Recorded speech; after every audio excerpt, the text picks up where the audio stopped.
नाजरीन, पाकिस्तान के लिए एक बहुत बड़ी खुशखबरी आई है, जिस सिलसिले में पाकिस्तान और सऊदी अरब के दरमियान एक strategic mutual defence agreement SMDA तय हुआ है। और इस डिफेंस एग्रीमेंट की बहुत ज़्यादा इंपॉर्टेंस भी है, स्पेशली एट दिस टाइम इसकी इंपॉर्टेंस और ज़्यादा बढ़ जाती है। जिस तरह से कतर पर इसराइल ने अटैक्स किए और दूसरी जानिब पाकिस्तान भी एक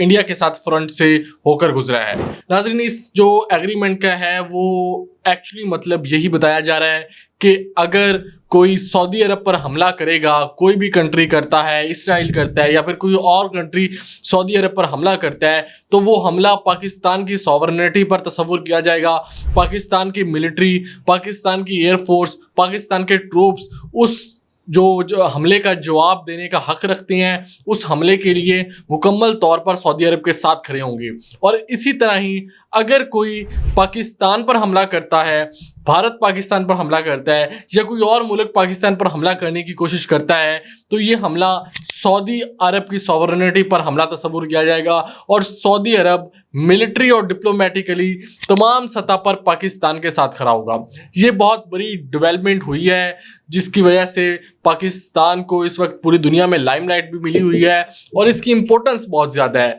पाकिस्तान के प्राइम मिनिस्टर कतर में पहुंचते हैं, कतर पर हमला होता है तो सबसे पहला इंसान जो कतर की ज़मीन पर उस हमले के बाद कदम रखता है वो शहबाज शरीफ साहब होते हैं। वहाँ से वो कतर के साथ मिलकर, UAE के साथ मिलकर, सऊदी अरब के साथ मिलकर वहाँ डिफरेंट किस्म की मीटिंग्स भी होती है, जहाँ पर एक कतर में समिट भी होता है, जिसके समिट में एक मुस्लिम फोर्स बनाने का भी बात की जाती है। उसके बाद जो पाकिस्तान के प्राइम मिनिस्टर हैं शहबाज शरीफ साहब, वो जाते हैं सऊदी अरब। जब वो सऊदी अरब इंटर होते हैं तो सऊदी अरब की फ़िज़ाओं में उनका F-15 अमेरिकन त्यारे फाइटर जेट्स के ज़रिए इस्तेमाल किया जाता है। उसके बाद उनको 21 तोपों की सलामी दी जाती है। उसके साथ रियाज के शहर में पाकिस्तान और सऊदी अरब के झंडे नुमा होते हैं, जिससे ये ज़ाहिर हो जाता है कि कुछ बहुत बड़ी ही लेटेस्ट डेवलपमेंट होने वाली है और बहुत बड़ा ही कोई एग्रीमेंट तय होने वाला है।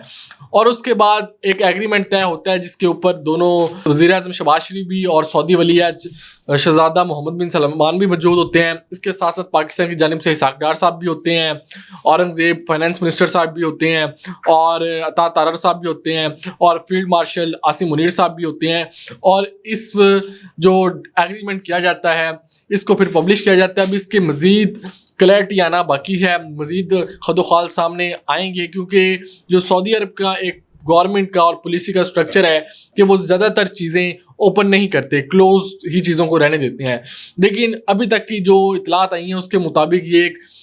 स्ट्रेटजिक डिफेंस एग्रीमेंट है, जिसके तहत पाकिस्तान एक शील्ड प्रोवाइड करेगा सऊदी अरब को और सऊदी अरब शील्ड प्रोवाइड करेगा पाकिस्तान को। इसमें अब जो सबसे ज़्यादा डिबेट हो रही है कि क्या वो न्यूक्लियर डिटेरेंस भी प्रोवाइड की जाएगी। अभी तक इसमें कोई ऑफिशियल स्टेटमेंट आना बाकी है, लेकिन जब आप स्ट्रेटजिक की बात करते हैं और स्ट्रेटजी का लफ्ज़ एक एग्रीमेंट में शामिल करते हैं तो उससे यही जाहिर होता है कि स्ट्रेटजिक स्टेबिलिटी और न्यूक्लियर डिटेरेंस दोनों को साथ लेकर चला जाएगा और न्यूक्लियर अम्ब्रेला भी पाकिस्तान प्रोवाइड कर सकता है सऊदी अरब को एक तरह से। क्योंकि जब आप म्यूचुअल डिफेंस एग्रीमेंट में आ गए और आपने कह दिया है कि एक पर हमला दूसरे पर हमला होगा, तो फिर इसका मतलब है कि जो पाकिस्तान जो न्यूक्लियर अम्ब्रेला है वो भी सऊदी अरब को प्रोवाइड कर सकता है। इसके साथ साथ इसकी बहुत ज़्यादा रिलीजियस इंपॉर्टेंस भी है, जिस तरह मक्का मुकरमा और मदीना मुनव्वरा दो हॉली प्लेसेस भी हैं सऊदीया के अंदर, और भी बहुत सारे सऊदीया में जो हॉली मुकामात हैं, उसकी वजह से इसमें की रिलीजियस इंपॉर्टेंस बहुत ज़्यादा बढ़ जाती है। उसकी वजह से भी एक पाकिस्तान में इस वक्त पूरी कौम में खुशी की लहर दौड़ी हुई है और तमाम लोग कता नज़र किस भी पॉलिटिकल पार्टी से ताल्लुक़ रखते हैं वो इस मूवमेंट को बहुत ज़्यादा एंजॉय कर रहे हैं। और स्पेशली ये जो मई की वॉर हुई है उसके बाद जो पाकिस्तान के लिए सिनेरियोस खुलते जा रहे हैं वो हैरानी की बात है, क्योंकि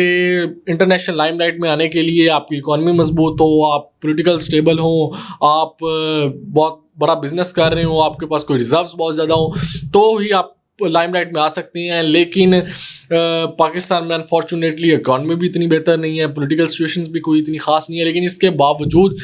जो मई की वॉर हुई है उसके बाद जिस तरह से पाकिस्तान ने इंटरनेशनल रिलेशंस में डोमिनेट करना स्टार्ट किया है, वो ट्रंप के साथ लंच करना हो फील्ड मार्शल साहब का, या फिर एससीओ समिट में पाकिस्तान का जाना हो, यानी कि दोनों ब्लॉक्स वेस्ट और चाइना को साथ लेकर चलना हो, और उसके बाद फिर ईरान के साथ किस तरह तल्लुकात में इजाफा हुआ और ईरान इसराइल वॉर में अहम किरदार पाकिस्तान ने अदा किया। उसके बाद फिर ईरान के साथ, अब सऊदी अरब के साथ एक म्यूचुअल डिफेंस एग्रीमेंट में आना, और अब ये खदशा जाहिर किया जा रहा है कि आइंदा आने वाले दिनों में मजीद भी इस तरह के एग्रीमेंट्स पाकिस्तान मिडिल ईस्ट के साथ करने जा रहा है, और स्पेशली वो मिडिल ईस्ट में यूएई और कतर के साथ भी हो सकता है कि फ्यूचर में ऐसे कोई एग्रीमेंट्स हो जाएं। मिडिल ईस्ट के लिए भी ये लेसन था, जिस तरह कतर के ऊपर अटैक किया गया इसराइल की जानिब से। कतर जो कि जिसने हमेशा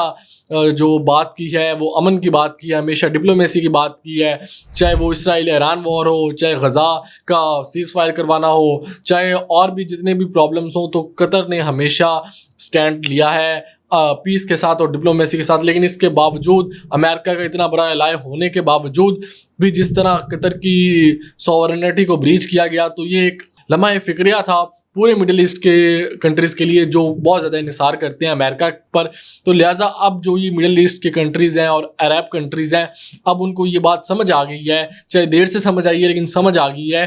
कि America is not a reliable partner. इसकी बजाय हमें अपनी डायरेक्शंस चेंज करनी होंगी। और इस सब सिनेरियो में पाकिस्तान जो कि एक न्यूक्लियर कंट्री भी है, न्यूक्लियर इस्लामिक कंट्री है, तो उसके अलावा कोई इतनी ख़ास ऑप्शंस बचती नहीं, सिर्फ पाकिस्तान ही है जो इन तमाम कंट्रीज़ की जो सिक्योरिटी है और सॉवरेनिटी है उसको यकीनी बना सकता है। इसके साथ साथ पाकिस्तान के लिए इसके बहुत ज़्यादा इंपॉर्टेंस होगी। पाकिस्तान में अरब ममालिक जिस तरह इकॉनमी ग्रूम कंट्रीज़ हैं, पाकिस्तान के वर्कर्स भी बहुत ज़्यादा उधर जाते हैं, तो वहाँ से इन्वेस्टमेंट्स भी आएंगी, पाकिस्तान में मेगा प्रोजेक्ट्स भी स्टार्ट हो सकती हैं। जब आप डिफेंस एग्रीमेंट में आ गए हैं तो ये सिर्फ बात एग्रीमेंट, डिफेंस एग्रीमेंट तक तो नहीं रुकेगी, इकॉनमिक एग्रीमेंट्स भी होंगे, फिर कॉपरेशन भी बढ़ेगी, फिर आपके कंट्री में इन्वेस्टमेंट भी बढ़ेगी। और जिस तरह से जो अरब कंट्रीज़ का ऑयल रिजर्व्स हैं और जिस तरह वो यूरोप को ऑयल प्रोवाइड करते हैं, तो वो ऑयल रिजर्व्स भी पाकिस्तान के खासे काम आ सकते हैं। और पाकिस्तान तो अल्टीमेटली एक सिक्योरिटी गारंटर के तौर पर सामने आ ही रहा है। और पाकिस्तान की तारीख भी रही है, वो आप 1967 की वार उठा के देख लें या 72 की अरब इसराइल वार उठा के देख लें, तो पाकिस्तान के ने मुकम्मल अरब कंट्रीज़ का साथ दिया था इसराइल के ख़िलाफ़। और पाकिस्तान के फाइटर जेट्स ने जॉर्डन और इजिप्ट की जो जंग थी उसमें उनका साथ दिया था। और रिपोर्टेडली पाकिस्तान ने इस जंग में इसराइल के त्यारे गिराए भी थे, यानी कि पाकिस्तान एयरफोर्स हमेशा से जो ये महारत रखती है, वो चाहे 65 की वॉर हो, फिर अरब्स की वॉर हो, फिर ये 2019 हो या 2025 में रफ़ाइल 5 गिराना हो, तो पाकिस्तान को अब दुनिया भी मान रही है कि रिलायबल पार्टनर के तौर पर। स्पेशली जो मई 2025 की विक्ट्री पाकिस्तान ने हासिल की है, उसके बाद से पाकिस्तान का एतमाद और पाकिस्तान पर जो कॉन्फिडेंस है वो पूरी दुनिया का बढ़ता जा रहा है, और पाकिस्तान एक मैच्योर स्टेट के तौर पर इमर्ज हो रही है।